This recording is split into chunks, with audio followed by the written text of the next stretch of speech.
Hello and welcome to A Feminine Touch God's Way. Today, Jeshua and myself are going to discuss the topic of hospitality.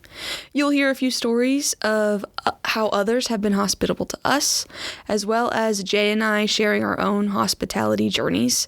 And lastly, a few tips on how our listeners can grow into more benevolent hosts. Thank you for listening, and let's go. Hi, and welcome to A Feminine Touch God's Way, where I, Abbey Parish, and my sister-in-law, Jeshua Parish, discuss God's design for women in the family, the church, the community, the workplace, and so much more. We are so excited for you to listen in on our stories and experiences as we turn to the Bible and seek God's will for our identity as His daughters, so that together we can reap the blessings created within the biblical boundaries of womanhood.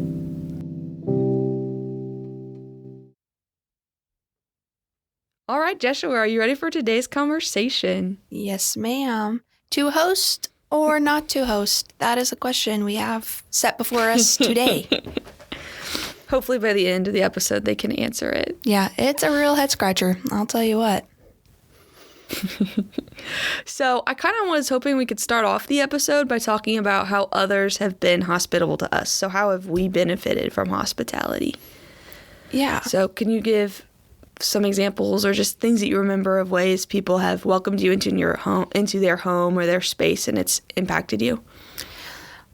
I think I've already shared this, but your family was one of the first families to show me really good, genuine hospitality. But I'm not going to go into that example this morning because I think I've already gone there.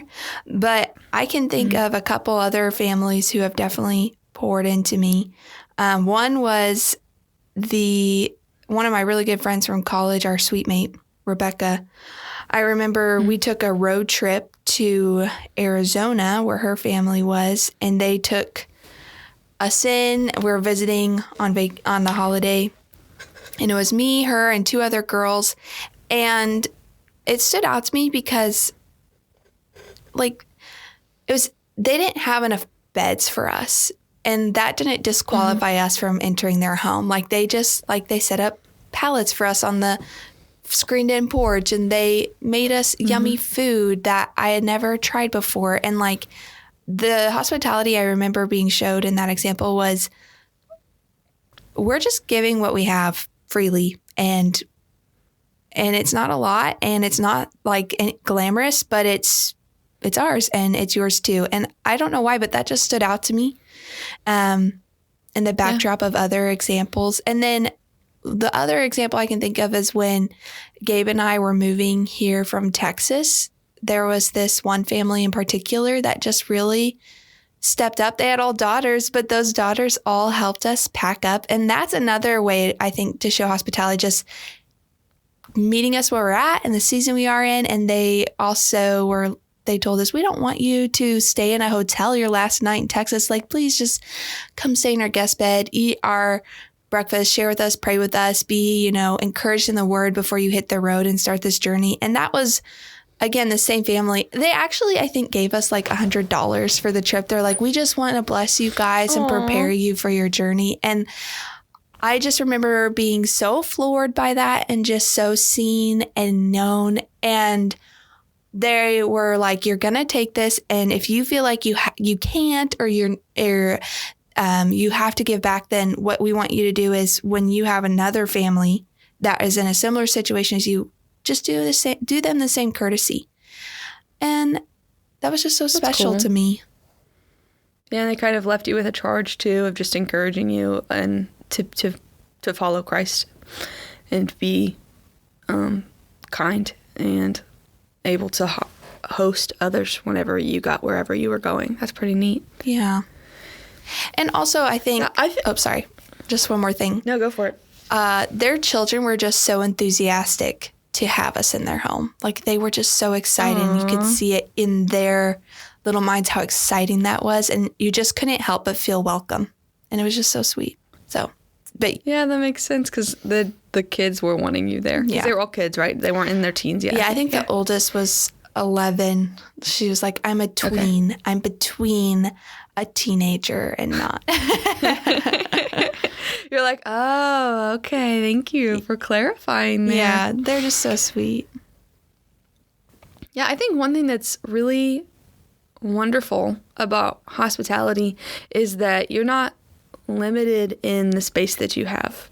I think it's easy to look at your house or your apartment or your dorm room and think, oh, I can't host because it's too small or it's too messy or we don't have enough beds or we can't offer a 3-course meal that's really fancy. And one thing that is so wonderful about hospitality is that it's tailored to the individual or the couple that's giving it. So I've had people who are younger at our church who are newly married be hospitable to me or my family members. Well, I guess I'll just talk about me. They've been hospitable to me. And even though they have a tiny space, like I know 2 couples that just got recently married from my church, and they've already welcomed me into their home, each couple several times. And it's wonderful. And they're not people who would say that their home's been established for a super long time, but it's just been enjoyable. And it's been a time whenever that space of their home can be used to cultivate fellowship and deeper relationships with the other people with them and with the other people that they've chosen to host. And then I can think of another couple that hosted a Bible study in their little house for several years, and everybody would just cram in, and we would just all go there to study the Word and fall more in love with the Lord. And it was hosted in this other younger married couple's home, and their home wasn't huge. We were literally packed in like sardines, and it was a time that was very, very spiritually nourishing, as well as because of the teaching, as well as just encouraging because we are around a young husband-wife couple who are welcoming us into their home and showing us what it looks like to live well and to host well. And then I can even think of some friends I have that aren't married who host. Like I have one friend from my church, and he hosts people over at his house all of the time for movies, or they'll play games at his house, and he's this bachelor, so his house isn't decorated fancy. It's not always like super clean, like, the way a girl would have it. But he doesn't care. He's like, I have a house, I can provide in this way, and people want to get together on Friday nights, and a large group of people from the youth group that I'm a part of attend those pretty regularly, and it's just him providing and offering what he has. Yeah. Which I think is super cool. I think hosting is definitely a lifestyle. It's like, it's a state of mind. It's more so than it is a list of things that you have to offer. I think even as a guest, you can carry with you a spirit of hospitality in the way that you carry a conversation and offer yourself in service to those around you. And in many ways, I think if your goal is to be a hospitable person, you're trying to bolster a relationship, and you're, as a Christian, either bolstering that relationship to share the gospel because that person doesn't know it yet, and there's something sweet and inviting to hospitality. There's a giving of yourself that is alluring. And if that person is already a believer, then you're pursuing a relationship with them to equip them and run the race of this life faithfully and to be obedient to the mission of the gospel. And one thing that's really challenged me in my hospitality journey is understanding that my faith is a gift to me. Sure, but it's not just a gift that I get to harbor individualistically and enjoy and pull out and look at for myself. It's more like a tool that's needed in a larger body. And if I don't offer it freely, then what profit is it? It really doesn't grow that much. It needs other people, and other people need it too. And hospitality is, especially for women, the vehicle through which we get to make that happen for our family in our lives and in our homes. And it's so cool. Yeah, I think hospitality is definitely an evangelism method. So obviously the primary way people hear the gospel is through preaching and teaching, and I think other ways people evangelize is by doing cold evangelism or by being always outward facing when they're interacting with people in the community. So if you go to the gym, look for ways to be able to share the gospel there. If you go to work, look for ways to share the gospel there. If you go to the store, look for ways, have your eyes open for ways that you can rub shoulders with people, talk to them, have an opportunity to share the gospel with them. But I think hospitality is another one of those ways. So I've invited, since college, people into my home to spend time with them and talk with them over a meal that aren't believers, with the hope of being able to, with the intention and the goal and of sharing the gospel with them, with the hope that they might be saved. And they've come in, I've made a meal. It's not like they're staying the night at my house. I can remember one time whenever I first got back from college, there was a girl that I met at the gym, and her and I just started talking and getting to know one another. And the more we talked, the more I realized that she kind of was into nutrition like I am, and she didn't really know how to make meals that tasted good, but were also nutritious. So I invited her over to my house several times, like once a week for probably a whole summer, and I just cooked for her. And while I made food, she just watched, and I talked about how I did this and why I did that. And then while we were eating, we would open up God's Word and just talk about who He is and what He's done. And the only reason that form of discipleship was possible is because I was willing, and my family was willing to let me open up the house at that time to this person. And I've been able to enjoy I was able to enjoy her fellowship that summer and share the gospel with her. And that was something that was a result of hospitality. Yeah. And I think, too, that might seem intimidating to somebody who's never received that kind of hospitality or given it before, because I think it's tempting to wonder in the back of our mind, like, do they think this is weird? Are they appreciating this? But it's really comforting. One, if you truly believe God's word, and this isn't some show, like this is your life. This is the way you live and move and breathe. And this is what your children have been brought up in. Then I think it's that much easier to say, no, this is the real deal. Like, I'm not just doing this because you're in my house. I'm doing this because I believe God's word is true. And I also think that using a tool like food, whether you're cooking it or you're enjoying it together, is such a great equalizer, because everybody needs to eat. Everybody has to cook a meal.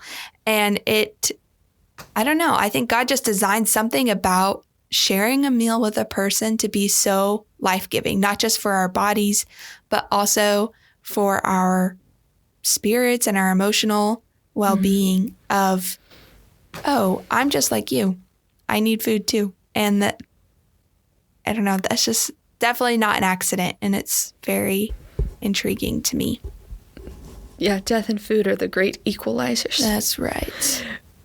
But yeah, with regards to what you're saying, whenever, specifically with the girl I was thinking of a couple summers ago, whenever I first started inviting her into our house, it wasn't just, oh, I met her one day and then invited her the next. There was a series of building a relationship with her. We went on walks outside of the gym, and then talked about it. Like, it wasn't like a cold open. So yeah, I would agree. There's a certain level of, you do want to feel the person out a little bit if there's someone that you just met off the street for obvious reasons. Like, you don't want to be creepy and you don't want them to be creepy. Okay, just a side point. I want to talk about that aspect of the creepy factor of hospitality, because yeah, it is weird. Like, okay, come over to my house. Like, and like in today's day and age, you're like, But I've been thinking about the verse in Hebrews because I was looking for verses that talk about hospitality, and I'm so curious your take on this, Abby. But it's like Hebrews 13:1, where it says, "Let brotherly love continue. Do not neglect to show hospitality to strangers, for thereby some have entertained angels unawares." And I'm like, I don't know. That verse always sticks out to me. Like, what if that stranger is an angel and they need hospitality right now? I don't know. What do I do? I've never thought like the angels needed the hospitality. I thought it was always just kind of a benefit to the people who receive it, not the angel so much. Like that's another thing I wanted to talk about is hospitality. It benefits you too. Mm-hmm. You shouldn't be going into it thinking, oh, this could be so good for me. But it is something that is equally life-giving. And I that's kind of what I thought that verse meant. But every time I read it, honestly, I don't pay that much attention to it because it's so confusing. I'm like, there's so many other things in Hebrews I need to understand. But I've actually been reading through Hebrews quite a bit recently. So I knew the verse you were going to talk about before you even said it. I was like, oh, crap. I think she's going to talk about the angels one. And I haven't dug in deep enough to chapter 13 to have a good... What do you think it means? Well, I think it means do you think that... it's talking about literal angels? I don't know why not. Like, angels are real, and there's examples of them in Scripture, and there's, in the Old Testament where they look like men when Abraham was talking to them and Sarah laughed, like those are angels. I don't know. It's like, yeah, I mean, I have no reason to think it wouldn't be, but also I'm like, well, maybe it's just people that are like an angel. But I also that's a euphemism don't that's think used. I would ever have somebody in my house and look at my husband and think, definitely an angel called it. Like, I would always assume it's a person. You're like, I knew it. I don't know. See, that's perfect. You're the perfect candidate for it because it said you entertained them unaware. So you're already check unaware. No, but that verse, I know it fits in somewhere and one day it's going to make sense. And I think it's valuable to consider verses that make us uncomfortable and don't fit neatly into our concept of things. But clearly, we should be showing hospitality to a level of vast, like, come in. I don't know. And it's just interesting. Yeah, that's true. And I think it is odd in our culture to be hospitable because whenever people that are outside of the church have been invited and have come into our home and been able to participate in hospitality, it is there's a certain level of uncomfortability that's not just from being in a new space. It's being in this family space. And I just think it's because we live in a culture that doesn't prize hospitality. I think another way that I know it's kind of the other reason I get a sense that it's kind of a dying art, if you will, is because whenever I was a kid growing up, my family, so because my parents were military, they knew people all over the United States. So whenever we would go on vacations, if the vacations were far away, they would always call up their old friend from wherever, and we would normally stay at a friend of my parents' house on the way to wherever we were going. So that could be Tennessee, that could be in Florida, that could be in Colorado, Iowa, Texas, Nevada. Like, we've been able to go to so many different places because and stay there, or even our vacations would be revolved around where these people would live. And they were people we weren't even necessarily super close with at the time, but my parents knew them from forever ago, and we would invite ourselves over basically and ask if we could come. And a lot of people opened their homes to us. And I can remember one time we were staying at a house and they had kids there that were our age, and the kids were like, why are you here? Like, one of the little boys asked me, and I was his age, so we were both like 8, and I was like, well, we're going on vacation. What do you mean, why are we here? He goes, we just don't normally have people over. And I just remember thinking, oh, well, this is how we do vacation all the time. But to that little kid, me and him, kid to kid, he was like, this is not normal. We don't normally host like this. And I do think it is kind of an oddity. But I'm really glad that it was something I was around as a recipient as well as a giver of that my childhood, because it's not as odd to me. Yeah. But I understand that it is to other people, so I'm mindful of that when they come into our house. Yeah, there's so many places we've gone just because people have opened their homes to us. That's really cool. I definitely think that hospitality can be such a unique marker of the church because it is so unusual. I think people oftentimes nowadays, especially the younger people, even younger than us, feel uncomfortable with the idea of going to somebody's home and spending time with them, and even more uncomfortable with the idea of opening up their own home. But, and I think a large portion of that is the need for community is not fully understood.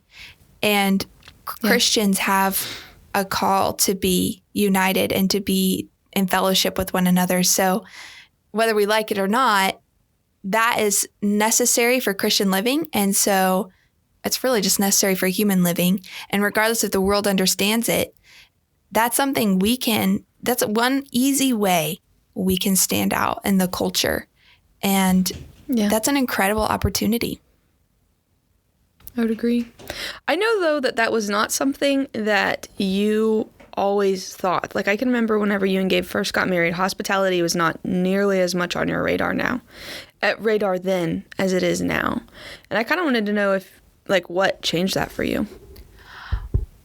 Well, a big thing that changed that for me was understanding that older women are supposed to be pouring into younger women. And so clearly that requires time, effort, and a relationship. It doesn't just fall into your lap. And so looking at the women that I wanted to be poured into, those were the women practicing hospitality. And especially being in the South, where I think hospitality is more vibrant than other places, I have been eager to see, how did you make me feel this way in your home? Wow, this conversation is just full of substance all of a sudden, and it's not artificial. How did you accomplish that? And I think I have 1 Timothy pulled up here, 5, where he is describing a widow that is eligible to be enrolled into the church based off of the way that she's lived her life. And it says, let a widow be enrolled if she is not less than 60 years of age, having been the wife of one husband, and having a reputation for good works. If she has brought up children, has shown hospitality, has washed the feet of the saints, has cared for the afflicted, and has devoted herself to every good work. And that is a woman being upheld as someone who younger women should look at and think, how do I live my life in that manner? How do I get over myself so much to the point to where people know me by, oh, she's the lady that is always there if you need her. She's a lady that will pour into you. She's a lady, look at her children. They love the Lord. Look at her husband, like he loves her. And so understanding for me that my life isn't about myself. Actually, it's about God's people and God's will for my life. It's about my family.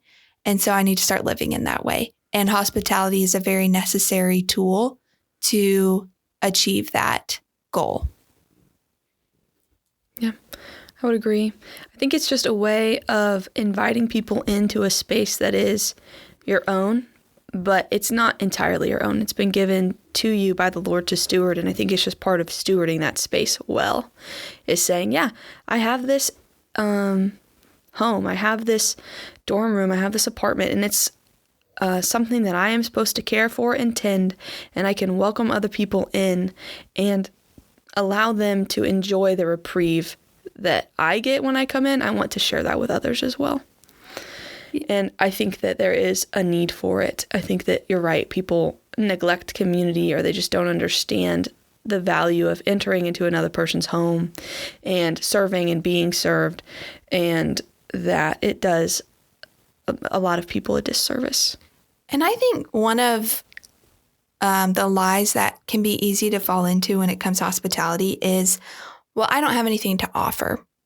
Like I don't have this, or this. And like, those can be material things, but it could also just be a matter of, well, I need to be poured into. Like, somebody should be hospitable to me.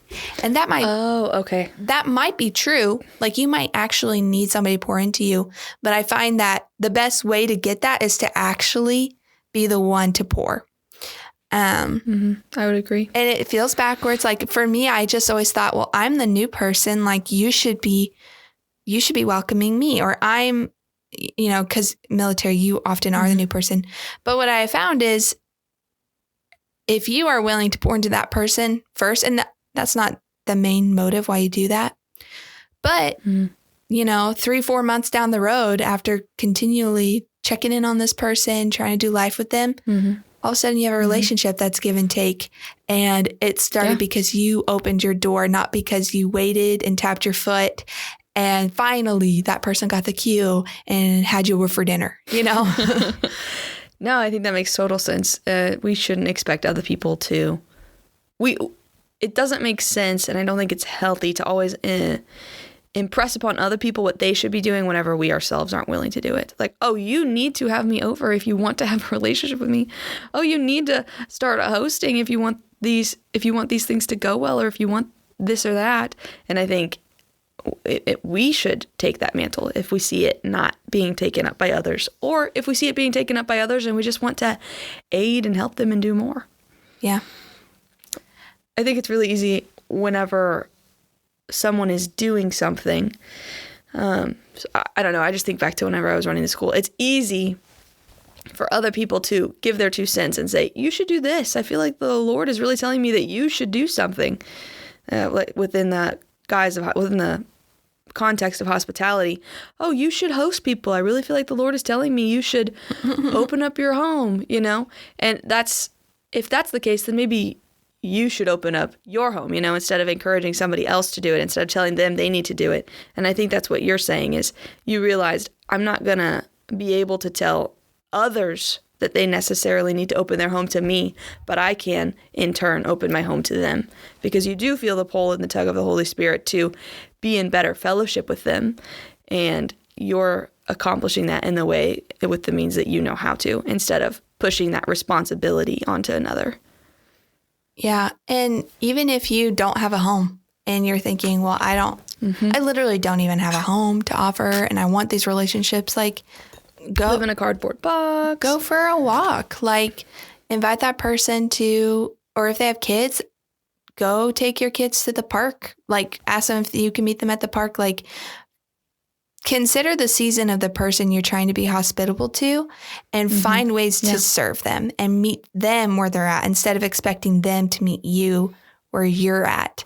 Because I think that the Lord allows people to go through seasons with little so that you can learn how to be a good steward of little, so that one day you can be responsible and thankful for a lot. Because how much more will you appreciate the table you're sitting around if you remember the first time you had somebody over, you were all on the floor eating pizza, you know? Yeah. Yeah, which in both stage is wonderful in its own way, for sure. But with regards to meeting people where they're at, I don't know if this is classified under, I don't know, like me being hospitable, but I can think of one person in particular that I'm trying to meet with regularly right now. And she's newly married and they have a baby, and she just doesn't get out of the house very much because she's, trying to orient her life around caring for her child well. So instead of, I've invited her over to my house several times and she's never been able to make it just because, like I said, she has a kid she's caring for. So it's gotten to the point where I'm like, well, can I just come to your house? It doesn't even need to be tidy or clean or anything like that. And I'll just bring a snack for both of us, like scones or bread to share. And we can just spend time on your living room floor if you're okay with that. And that was something she was more open to because it was in her own space and she was able to still be able to keep her kids' routine going well. And I wouldn't necessarily say that is all out me being hospitable, but that's also it's kind of the reverse side of the coin of being a good guest whenever someone else opens their own home to you. Yeah, I think hospitality is often confined to a household, but I think it is more so a feeling that you can communicate. Like if you can make somebody feel welcome and at home and comfortable around you, I think you've achieved hospitality. I think that is true, but I also think that we have a biblical call to invite people specifically into our homes. Like, especially, I'm thinking of, like, my dad's an elder and the elders in our church, I think, and they do this well, but I think they have a responsibility to be hospitable. Yeah. Like, you could see that in 1 Timothy 3, where it's saying, like, be self-controlled, respectable, hospitable, able to teach. And that's also in Titus 1 or 2, where it's just calling them and saying, be hospitable. So yes, I think a big chunk of it is welcoming someone wherever you are and making them feel at home and comfortable at the bench at the park. But I also think that if you are able, don't settle for just the bench at the park. Yeah. While at the same time, if you wind up inviting someone into your home and serving them a fancy meal with a delicious dessert and you have all of the fine china out, but you didn't do what was needed to be done in order to make them comfortable, like you were just rude to them, or you let them know that this was really hard for you, or you weren't gracious to them, and you grumbled, then that's, yes, they're in your home, but you're not accomplishing hospitality in the fact that you need to love them while they're there. Yeah, and I think if you have a family, if you have a husband and children, you also have to remember to be hospitable to them. Like, you don't get to just freak out and be yelling and get everything, hurry, like, and you see TV shows where the mom's running around yelling and screaming and throwing stuff and, mumbling under her breath. And I think if you are achieving hospitality at the expense of loving your husband and children, which should be a bigger priority to you than hospitality, then maybe you need to reevaluate and take it back a few steps and come back when you can achieve that with both goals in mind. Yeah, because the truth about hospitality is what you're trying to do is you're trying to expedite and give or deliver what you already have. Yes. So whenever you're being hospitable, you're inviting people into your home to give of what you already have. And part of that is normally a meal and a space. And like we already said, it doesn't need to be in your home. It could be a dorm room, a car, a restaurant, on when you're on a walk at a park. But what you're trying to do is expedite what you already have. And if what you have in your home is disfellowship with your husband and your kids, and if what you have in your home is a string of bad attitudes and disrespect and a haughty spirit because, your china is finer than theirs, or just a lack of desire to love well, then that's what you're expediting into those guests. So if you're at enmity with your kids and your spouse in order to get ready to have hosts, in order to get ready to host and have company over, then I think you would probably need to do a heart check and say, Lord, I am not in my own home with the first mission field that you've given me, being a good example of you. How can I even do that with the other people that I've invited in? I don't have anything good to expedite in this moment. So please, Lord, take over in this moment. Yeah.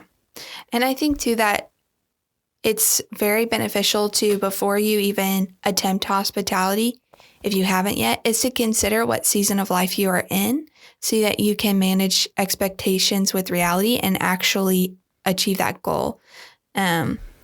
Like, for example, my family, we're in a very busy season. My husband is at school and he's doing full-time work. And so we don't get to have people over as much as we did before he started school. And that's because if we were to continue that same level of hospitality, it'd be at the expense of me and Gabe ever getting to see each other. So it's unfortunate. Yeah. And it's not that we've taken hospitality off the table. It's just that, that's going to be more rare and more of a sweeter time and blessing, but we can't continue at the same rate. And there's nothing wrong with doing that. Like, I think it's actually really wise to consider your season.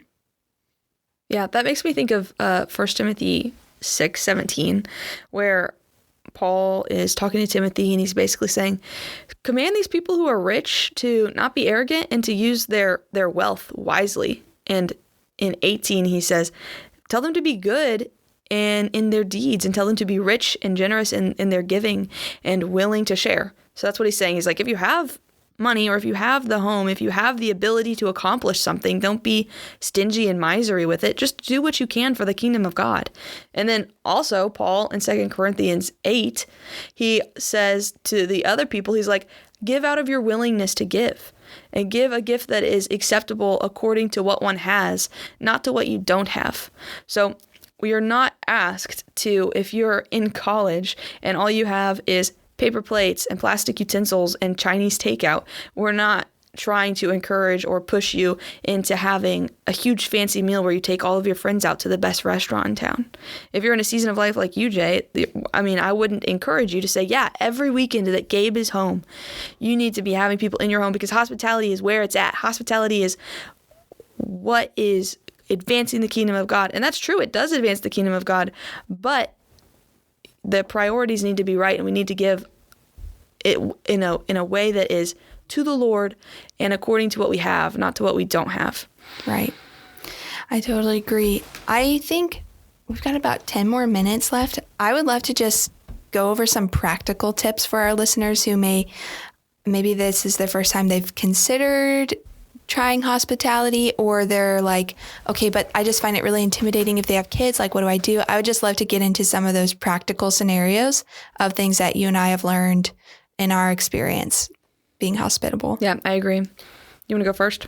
Sure. So the first tip I have is actually a podcast that I would refer our listeners to, and it's called the Come Over for Dinner podcast, and it is completely centered on hospitality. Every episode is an interview with a woman where she asks her, what's your favorite meal to make when you have people over? All those recipes are posted. It's amazing.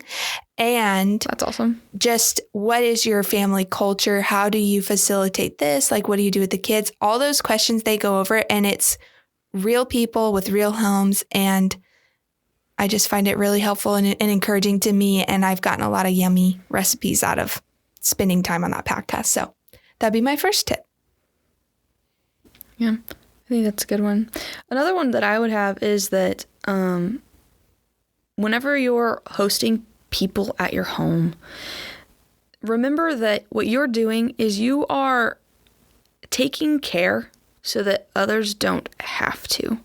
So what you're doing is you are making your home a comfortable space for your guests, or you're making wherever you are. We've already clarified it doesn't need to be your home.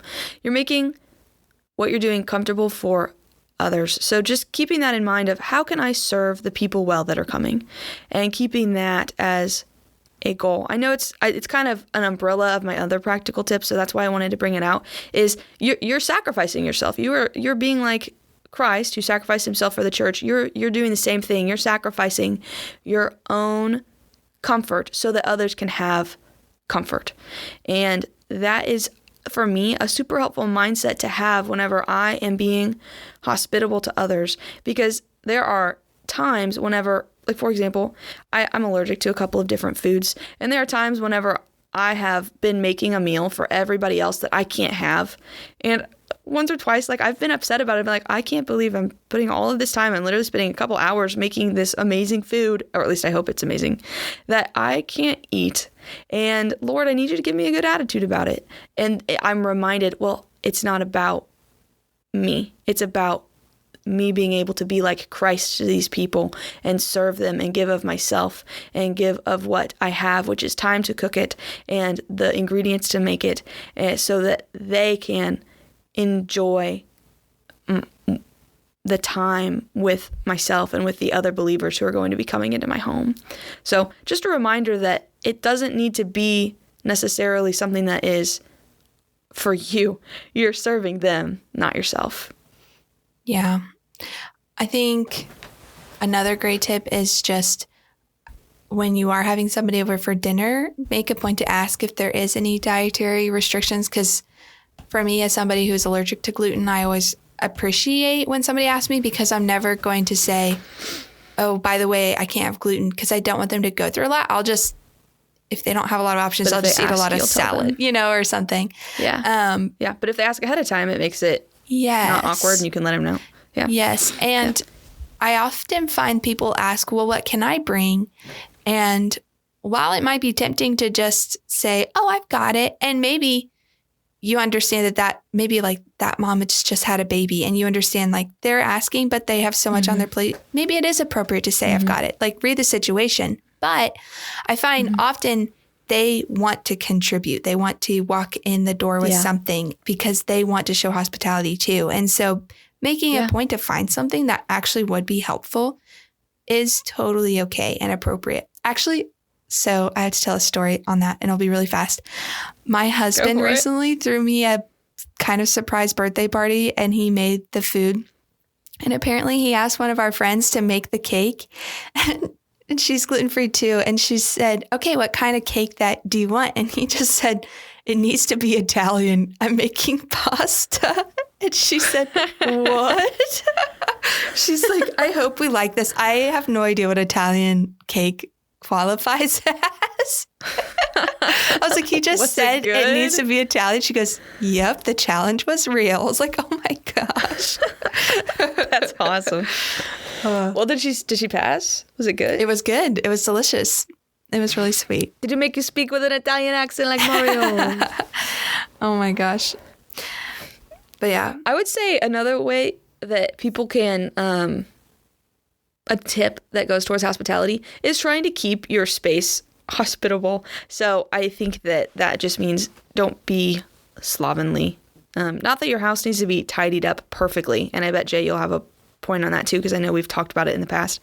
But it also means make your home welcoming. So make your home a home that people would want to walk into, where there's not trash all over the floor and it doesn't smell bad, and there's a certain level of tidiness where they know they're gonna sit on your couch and not find a leftover sandwich from 3 weeks ago. You know what I mean? Like, have your space be something that is inviting and warm, so that whenever people walk in, that is what they are experiencing. Not, okay, I need to really push through the fact that their house is filthy, or the fact that their dogs are mean and scary, because I love this person and I'm willing to be in their house because of the person, not because the space is welcoming. Does that make sense? You think what I'm saying makes sense? Yeah, I think there's a tension there. I think you want to keep your house tidy enough that if somebody stopped by, you wouldn't turn them away.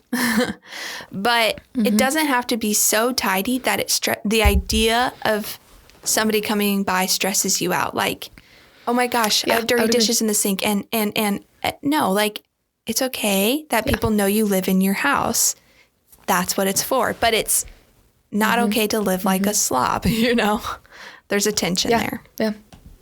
And I think also, you just touched on it, but whenever people come into your home, do not stress out. Take a deep breath.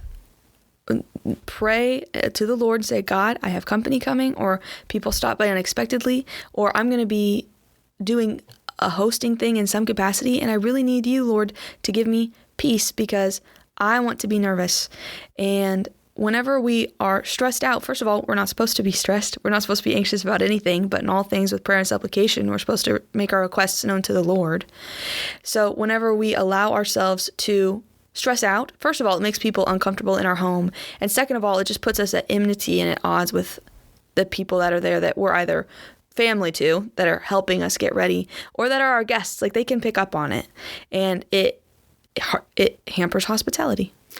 Yeah, I remember when I first started hosting morning coffee, I was so nervous and I was stressed. I was just like, oh my gosh, I'm a fraud. I have no idea what I'm doing. This is so, a fraud? Well, it's like, what qualifies me to open up my home? Like, I don't know what I'm doing. What if I do this wrong? What if I make them uncomfortable? Like, I won't know. And that just made me so uncomfortable. And I remember praying, like, Lord, like, it's in your hands. I'm just being obedient. And one thing I have found is the Lord brings the people in your home that need to be in your home. If you're faithfully have the door open, it's not your job to bring them in. He'll bring the people that need to be there. And I remember that first week. Cool. It's kind of like, sorry. It's kind of like Noah on the ark bringing the animals. It's kind of cool. Yeah. Anyways, keep going. But that first week, it was just one girl that came. Like, the Lord just started me slow, and that's what I needed, and that's what she needed, and that was a huge blessing to me. And so I think just remembering God brings who needs to be in your home as long as you're willing to open the door. That's all you have to do. Yeah. And that's been really comforting to me. I would agree. One practical tip that I have is, if your guest has children, I know for me, the idea of having older kids especially stressed me out, because I thought, I don't have a lot of toys. Do I need to get some sort of video game out? I don't know. And I have found you don't need to do that. They will entertain themselves with just about anything, especially if there's more than one family you're having over with multiple children. Open your backyard to them. Let them play outside, and just be willing to be patient with a child that is bored or upset. Like, if you have all the patience in the world, you're fine and they're fine. And it's probably good for them. Oh, and have a good snack. That's helpful too. Have something, but you don't have to go out and buy all the cool toys for kids. They'll be fine. Do you have other ones? I have one other practical tip for families with babies. I found it's helpful to have a pack and play set up in an extra room somewhere, so that if their baby is fussy, to have that available to them and just say, hey, you don't have to, but I do have a pack and play set up if you are interested in that. Like, I have found that to be immensely helpful to me.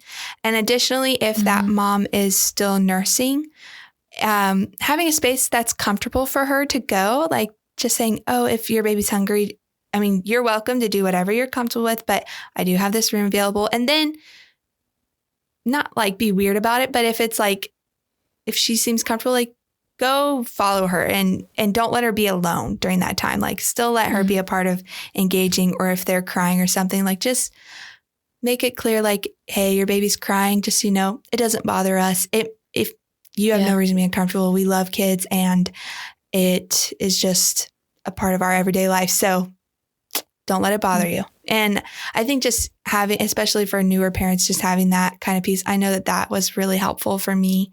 And that's just something I've carried with me. So. Yeah. And those are things I just wouldn't have thought of, as far as like just with the ones of having little babies or infants or children around. I think it's true. Like, it's helpful to be mindful of those moms and dads. Like, you're taking care so that they don't have to. You're providing things so that they don't need to be prepared in that way for their kids. Yeah. And even if you're... So that it's one less thing they have to bring. Exactly. And even if you're in a small group with them and they have to go out and pacify their kid or whatever, like, follow her. Go out there with her. Don't let her be alone. Or maybe offer her even to hold her crying kid for a few minutes so she can engage with other people. Like, that is just being noticed in that way. And she might not take you up on it, but just even being noticed, it goes a long way. But I know we're about to close, but I have one more verse I'd like to share that really fits in. Do you mind if I read it? Real quick?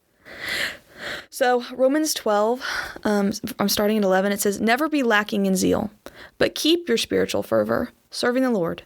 Be joyful in hope, patient in affliction, faithful in prayer, and share with the Lord's people who are in need. Practice hospitality. And that is what I would like to charge our listeners to do. Do not lack zeal. Be patient, and joyful, and faithful, and practice hospitality. And do not grow weary of doing good. For we know that in God's good timing we will reap a harvest of great reward if we do not give up.